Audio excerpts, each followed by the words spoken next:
For 12 years, my mother begged me to wear this coat. I laughed, I ignored her. And then one winter I almost died, and finally discovered what she was really trying to protect me from. I'm holding my mother's coat now. This heavy woolen winter coat she bought me when I was a boy of just 16, the one she begged me to wear every winter for 12 years. I never wore it. Not once. I thought it was ugly. I thought it made me look like a fool. I thought I was strong enough to handle the cold without it. 3 months ago, I nearly died of pneumonia, lying in a hospital bed with an oxygen mask on my face, my fever reaching 104 degrees, barely conscious, and all I could think of through the delirium and pain was my mother's voice. "You're going to catch a cold, honey. Please put your coat on." She said it 1,000 times, maybe more, and I ignored her 1,000 times, maybe more. Now I wear this coat every day, even when it's not cold, even when it doesn't make sense, because inside the pocket is a note I only found when it was almost too late, a note that explained everything. But I'm getting ahead of myself. Let me take you back to when this coat was new and I was young and stupid enough to think I knew more than the woman who gave me life. I was 16 when she bought it, winter of 2012. We were at the mall, one of those big department stores with fluorescent lights and mannequins in the windows. I was looking at jackets, those thin, trendy ones every kid at school wore, more style than substance, maybe warmed down to 50 degrees if you were lucky. My mom was looking at coats, real coats, the kind made for actual winter, with insulation, hoods, and pockets deep enough to lose your hands in. "Honey, look at this one," she said, holding up a dark green wool coat. Heavy, practical, completely uncool. I barely glanced at it. "Mom, no. That's ugly. It's warm. I don't care. I'm not wearing that." She looked at the price tag and winced. $240. That was a lot for us back then. Hell, it was a lot for us ever. "It's on sale," she said quietly. 40% off, and it'll last you years, probably through college. "I don't want it." I watched something shift in her face. Not anger. Something else. Something that looked almost like fear, though I didn't understand it at the time. "You need a good coat," she insisted. "It gets cold here. Really cold. You can't just—" "Mom, I'm fine with the jacket I have. That thin thing, that's not enough when it's 10 degrees outside. I'll be fine." We stood there in the aisle, surrounded by winter clothes and other shoppers, in this silent standoff. Finally, she did something that surprised me. She bought it anyway. Didn't ask. Just took it to the register, used her credit card, and handed me the bag. "You don't have to wear it now," she said. "But I'm buying it, for when you need it." I carried that bag to the car like it was full of shame, shoved it in the trunk, didn't say thank you. When we got home, she hung it in my closet, right in front, impossible to miss. And that's where it stayed. Every winter after that, the ritual was the same. The first cold day, usually sometime in November, I'd come downstairs wearing my thin jacket, ready to head out to school or work or wherever. My mother would be in the kitchen and somehow already know what I was wearing without even looking. "It's 32 degrees today," she'd say, not accusatory, just informative. "I'm good, Mum." "You'll catch a cold." "I'm fine. The coat is right there in your closet." "I know where it is." Every single time the same pause, like she was deciding whether to push harder or let it go. "Please, honey, just wear the coat." "Mum, I don't need it." And I'd leave, and she'd stand there with her coffee mug in hand, watching me walk out into the cold in a jacket that was never meant for winter. This happened hundreds of times, literally hundreds, 16, 17, 18, through high school, through community college, into my 20s. The coat stayed in my closet, tags still on, never worn. It became this thing between us, a point of tension that was about more than just a coat, because here's what I didn't understand then. It was never about the coat. By the time I was 28, I'd moved into my own apartment. The coat came with me because my mom insisted. She packed it herself when she helped me move. "You never know when you'll need it," she said. I hung it in my new closet, still with the tags on. 12 years old now, but brand new because I'd literally never touched it. That winter was brutal. A polar vortex, they called it on the news. Temperatures dropping to 5 below zero, with wind chills making it feel like -20. The kind of cold that hurts your face, makes your eyes water, turns your breath into ice crystals. I'd go out to my car in the morning wearing my usual jacket, a hoodie, maybe a scarf if I remembered, sprint from the building to the car, crank the heat, tell myself I was fine. My mum called every other day that winter. How cold is it there? Pretty cold. Are you wearing warm clothes? Yes, Mom. Are you wearing the coat? I'm wearing a jacket. That's not the same thing. I'm fine, Mom. I'm 28 years old. I can handle the cold. Another pause, longer this one. Okay, she'd say. Okay, just be careful. I'd hang up feeling annoyed, feeling like she was treating me like a child, not realizing she was treating me like someone she loved who was making stupid decisions, not realizing that every time she asked about the coat, she was really saying something else entirely. It was a Tuesday in February when I started feeling sick. Just a little off at first, tired, achy. I thought maybe I was coming down with a cold. I took some Tylenol, drank some orange juice, told myself to tough it out. Wednesday.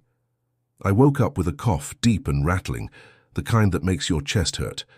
I called in sick to work and spent the day on the couch, binge-watching shows, waiting to feel better. Thursday, I couldn't get out of bed.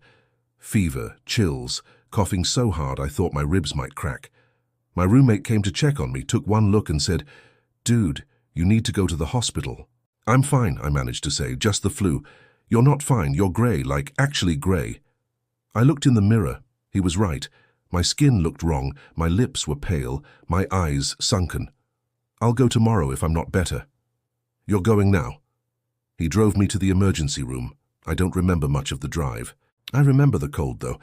Even in the heated car, I was shaking so hard my teeth were chattering. At the ER, they took my temperature, 103.8, and an X-ray of my chest. The doctor came back with a face that told me everything before he said a word. "You have pneumonia, severe bilateral pneumonia, both lungs. We need to admit you immediately." I tried to speak but started coughing instead. It felt like my lungs were trying to climb out of my throat. "How did it get this bad?" the doctor asked. I didn't have an answer. Or maybe I did, but I didn't want to say it. They admitted me, put me in a bed, hooked me up to oxygen, started me on IV antibiotics, called my emergency contact, my mom. She was there within an hour. I was half asleep, half delirious, but I heard her voice in the hallway talking to doctors, asking questions in that tone mothers have when they're terrified but trying to stay calm. Then she was next to my bed, hand on my forehead, cool against my burning skin. "Hey, baby," she whispered. "I'm here." I tried to talk and started coughing instead. "Don't talk. Just rest. You're going to be okay." But her face said she wasn't sure. Her face said she'd seen something like this before. That first night was bad. Fever spiking to 104, 105, hallucinating, seeing shadows move across the walls, hearing voices that weren't there. The oxygen mask felt suffocating, even though it was the only thing keeping me breathing. My mom never left. She pulled a chair up next to my bed and sat there all night. I drift in and out of consciousness, and every time I opened my eyes she was there. At one point, deep in the night, the fever was so high I didn't know where I was. I thought I was 16 again, getting ready for school, and I heard myself say, slurred and confused, "Mom, I should have worn the coat." Worn. In my delirium, I expected her to be angry, to say, "I told you so," to remind me of all the times she'd warned me. She didn't. She just leaned close, squeezed my hand and said, "I know, baby, I know." And she started crying. Quiet tears I barely noticed in my fevered state, but remember now with perfect clarity, I was in the hospital for 6 days. They said it was touch and go there for a while, said if I'd waited another day things might have gone very differently, said I was young and strong and that's probably what saved me. But they also said something else. Severe hypothermia had weakened my immune system, that my body had been fighting to keep itself warm for so long that when the infection came, I had nothing left to fight it with. The doctor looked at my chart and asked, "Have you been spending a lot of time in the cold?" I guess. I walk to my car. Walk around outside. "In what? What have you been wearing?" I thought about my thin jacket, my hoodie, my stubborn refusal to dress properly for winter. Not enough, I admitted. My mom sat in the corner. She didn't say anything. She didn't need to. When they finally discharged me, I was weak, could barely walk from the bed to the wheelchair, needed help getting into my mum's car. She drove me to her house, not mine, saying I needed someone to take care of me for a few days. I didn't argue. She set me up in my old bedroom, the one I'd grown up in, and the first thing I noticed hanging on the back of the door was the coat. She'd brought it from my apartment. "Thought you might need it," she said simply. I stared at that coat for a long time. 12 years, 12 winters, never worn. "Mum," I said, "I'm sorry." "For what?" "For not listening, for being stupid, for—" "You're here," she interrupted. "You're alive. That's what matters." But I could see it in her eyes, the relief, the fear that was only now starting to fade, the weight of something she'd been carrying that I hadn't understood. 2 days later, I was feeling well enough to get out of bed for more than a few minutes. My mom had gone to the store and left me alone in the house for the first time since the hospital. I walked over to the coat, ran my fingers over the wool. It still had the tags on, still brand new after 12 years. I took the tags off and heard the little plastic click as they separated from the fabric. I put the coat on. It fit perfectly, and of course it did. She'd known my size when I was 16 and had guessed correctly at 28. It was warm, immediately and intensely warm, the kind of warmth that makes you realize just how cold you've been without knowing it. I put my hands in the pockets and that's when I felt it. Paper, folded. I pulled it out, a piece of notebook paper, folded into quarters, edges worn like it had been handled many times. My mother's handwriting. "To my son, for when he finally feels cold. With all my love, Mom." That was the front. I hesitated. I unfolded it. Inside there was more. I thought the coat was just fabric, but it was a story stitched by grief. "My darling boy, I bought this coat when you were 16. I know you think it's ugly. I know you'll probably never wear it, but I'm buying it anyway, and I'm writing this note to put in the pocket, because someday you might need to understand why I couldn't stop asking about it. When I was 12 years old, my older brother James caught pneumonia. He was 17. Strong, healthy, never sick. But that winter, he'd been going out in the cold without a proper coat because he thought he was tough enough, because he didn't want to look uncool in front of his friends. It started as a cold, then the flu, then pneumonia. Back then, in 1985, we didn't have the same antibiotics we have now. He fought it for 2 weeks, and then he died. 2 weeks after his 17th birthday. My mother, your grandmother, never forgave herself. She said she should have forced him to dress warmer, should have made him take the coat, should have done something, anything, to make him understand that being cold isn't just uncomfortable, it's dangerous. She gave me a coat the next winter, made me promise to always wear it, made me promise that if I ever had children I'd do the same. And then when you were born, when I held you for the first time, I made a promise to James, to my brother, who I never got to see grow up, who never got to meet you, who died because he was too stubborn to wear a coat. I promised him I'd keep you warm, keep you safe, keep you from making the same mistake he did. I know I probably seem overbearing. I know you think I worry too much, but every time I see you go out into the cold without protection, I see my brother. I see the hospital room. I see my mother's face when they told us he was gone. I see myself at 12 years old, learning that sometimes the people we love die from things that could have been prevented. So I bought you this coat, and I'm putting this note in the pocket. And maybe you'll never read it, maybe you'll sell this coat at a garage sale in 10 years without ever wearing it once. But maybe someday you'll put it on, and you'll find this note, and you'll understand that every time I asked about the coat I wasn't nagging, I wasn't treating you like a child. I was trying to keep a promise to my brother, trying to keep you from becoming him. Please stay warm, my love, please stay safe. Please know that every wear the coat was really me saying I can't lose you. All my love, Mom. P.S. If you're reading this and you're wearing the coat, I'm probably standing somewhere nearby trying not to say I told you so. I won't say it, but I'm thinking it, and I'm so glad you're wearing it. I read that letter 3 times before I could breathe properly. Then I sat down on my childhood bed, wearing the coat I'd refused for 12 years, and I cried, because I'd never known about James, never known my mom had a brother, Never known he'd died. Never known that every time she asked about the coat she was reliving the worst moment of her childhood. I'd thought she was being overprotective, annoying, treating me like a baby. She was trying to save my life. When my mum came home from the store, I was sitting at the kitchen table, still wearing the coat, the letter in front of me. She saw it immediately and froze in the doorway, grocery bags in hand. "You found it," she said softly. "Why didn't you tell me?" My voice cracked. "About James, about what happened." She set the bags down slowly and sat across from me. "I didn't want to scare you, didn't want you to think I was being dramatic, didn't want—" She paused. "I didn't want my trauma to become your burden." "But it already was, Mom. You were carrying it alone." "I was carrying it to protect you." She was quiet for a long moment. "Maybe that was wrong," she finally said. "Maybe I should have told you. But every time I tried, every time I thought about explaining, I'd see him in that hospital bed and I couldn't.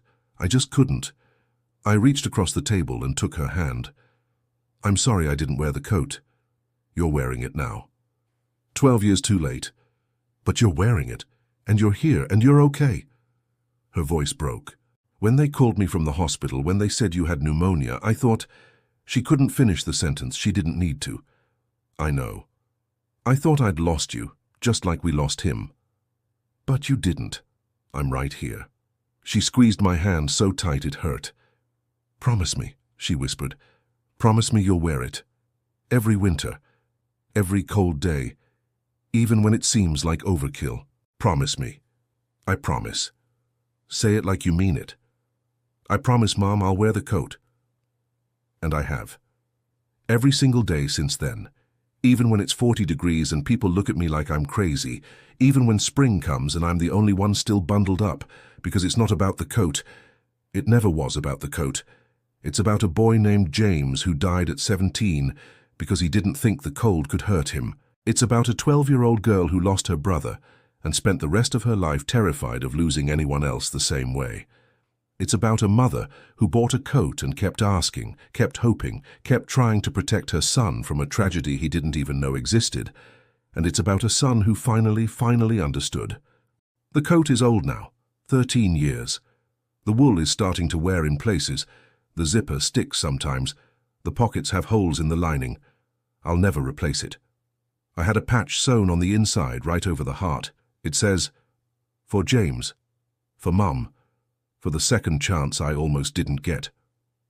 And every time I put this coat on, every time I feel that weight on my shoulders, I think about all the ways we show love that go unnoticed, all the fears we carry in silence, all the times "please be careful" really means I can't survive losing you.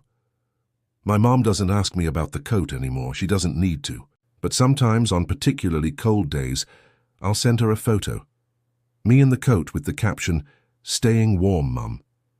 And she always replies the same way. "Good. That's good, honey." 3 words that mean I can breathe easier. 3 words that mean she can sleep tonight. 3 words that mean she doesn't have to be 12 years old again, watching her brother die. 3 words that mean, "Thank you for letting me keep you safe." 3 words that mean, "I love you." If your mother nags you about something, anything, I'm asking you to pause, to think, to ask yourself, what is she really saying? Because sometimes wear the coat means I lost someone this way and I can't lose you too. Sometimes drive safe means I've been to too many funerals. Sometimes a call me when you get there means I need to know you're still in this world. We think we have time to figure it out, to start listening, to take their worries seriously. I almost didn't. I almost became James, another stubborn kid who thought he was invincible. Another name on a tombstone. Another person my mother had to bury because of something that could have been prevented. The coat saved my life. Not literally. The doctors and antibiotics did that, but if I'd been wearing it all along, maybe I never would have gotten that sick. Maybe my immune system wouldn't have been so compromised. Maybe I wouldn't have come so close to making my mother relive her worst nightmare. Don't wait 12 years like I did.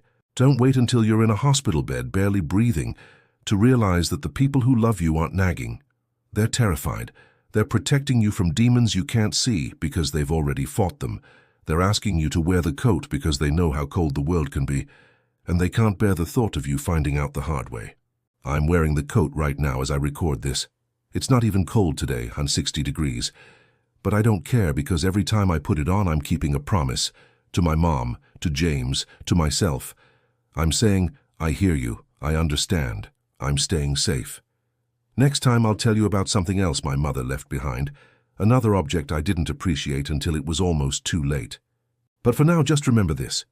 If someone who loves you keeps asking you to do something that seems small, unnecessary, overprotective, ask why. Really ask. Because behind that request is probably a story, a loss, a fear they're carrying alone.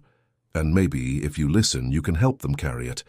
Or better yet, you can prevent it from ever becoming your story too. Wear the coat, whatever your coat is, wear it, before it's too late.